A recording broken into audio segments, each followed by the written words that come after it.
الحمد لله الذي خلق السماوات والأرض. الحمد لله الذي خلق الأرض والسماء فأنزل من السماء من ماء فأحيا به الأرض بعد موتها.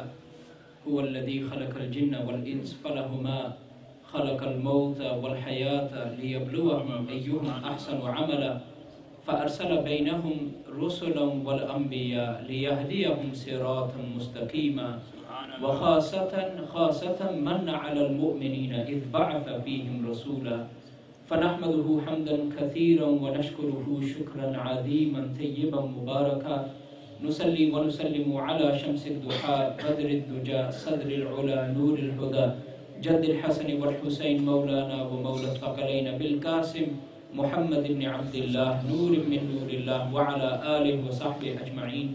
أما بعد فأعوذ بالله من الشيطان الرجيم. بسم الله الرحمن الرحيم. قال الله تعالى في القرآن المجيد لا تقنطوا من رحمة الله إن الله يغفر الذنوب جميعا. صدق الله العظيم. إن الله وملائكته يصلون على النبي يا أيها الذين آمنوا صلوا عليه وسلموا تسليما. اللهم صل على سيدنا ومولانا محمد وعلى آل سيدنا ومولانا محمد وبارك وسلم عليه. Most respected scholars, Maulana Imam Hafiz Amir Sahib, my Buzurg, my brothers, my daughters, my sisters, Assalamu alaikum wa rahmatullahi wa barakatuh.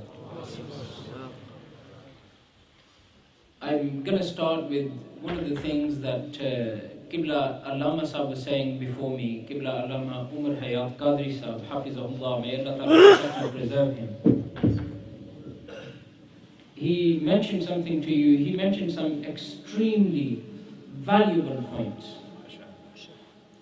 And I just want to, before I come to the point that I want to talk about, I want to tell you something remarkable. He said that if you want to celebrate the Mawlid of the Prophet ﷺ, then build good relationships with your families. These things are extremely important because this is your Islam. And if we don't do that, honestly, you can do what you like, you don't have religion within your lives. I'll narrate to you something incredible, remarkable from the Prophet ﷺ. It's a hadith in Bukhari Sharif where the Prophet ﷺ said, Man ahabba an yabsuta lahu rizqa wa yansa'a lahu athruh falyasil rahima.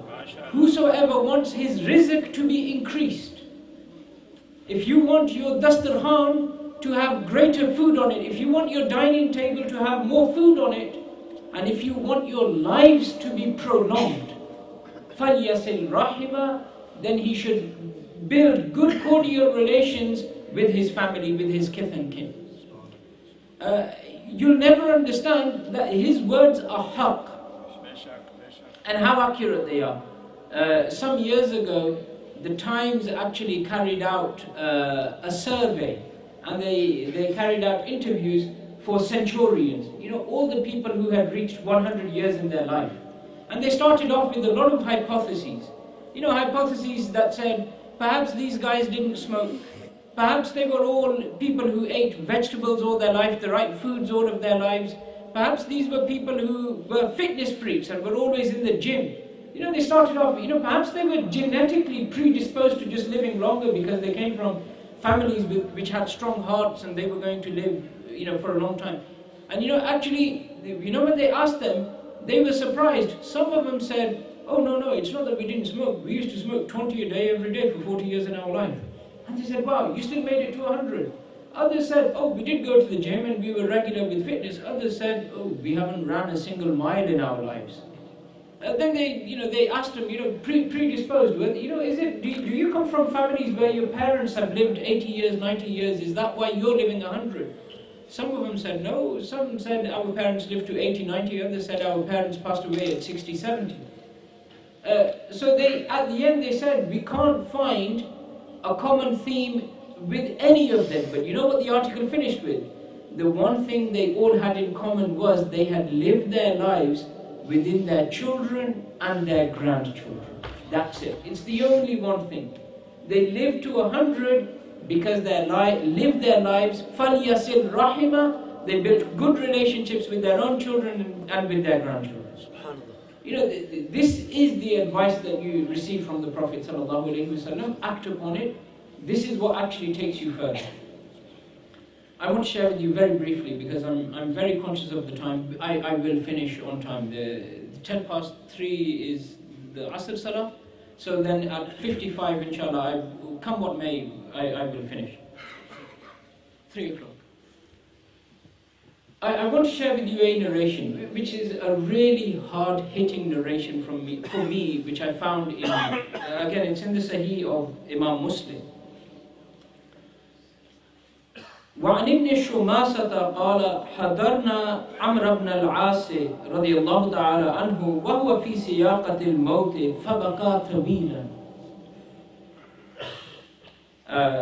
Sayyidina Ibn Shumasa says that we were once in the presence of Sayyidina Amr ibn al-As radiyallahu ta'ala anhu when he was in the final moments of his life. Fi siyaqatil maut, he was just at the last moments prior to his death. فَبَكَى طَوِيلًا. So he cried and he cried and he cried. وَحَوَّلَ وَجْهَهُ إِلَى الْجِدَارِ.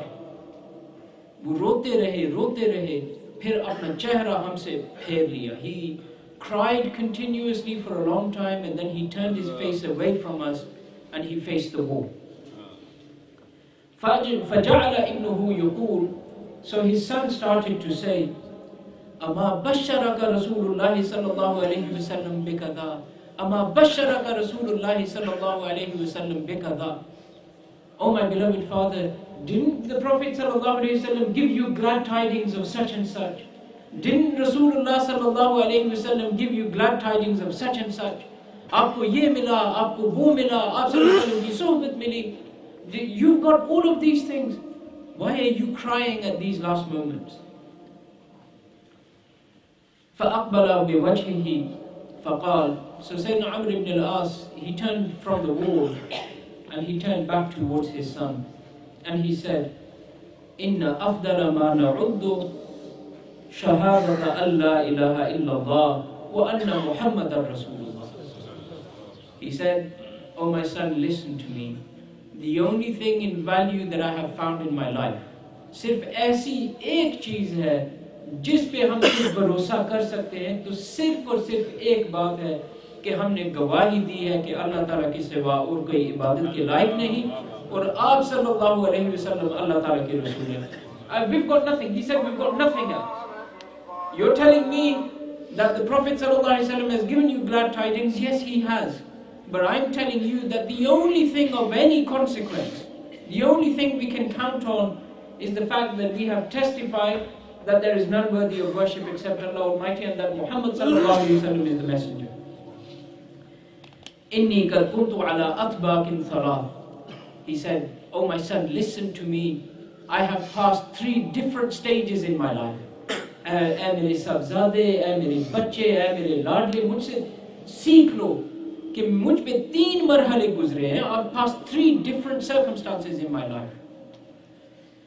لقد رأيتني وما أحد أشد بغضا لرسول الله صلى الله عليه وسلم مني ولا أحب إلي من أن أكون قد استمكنت منه فقتلته فلو مت على تلك الحال لكنت من أهل النار.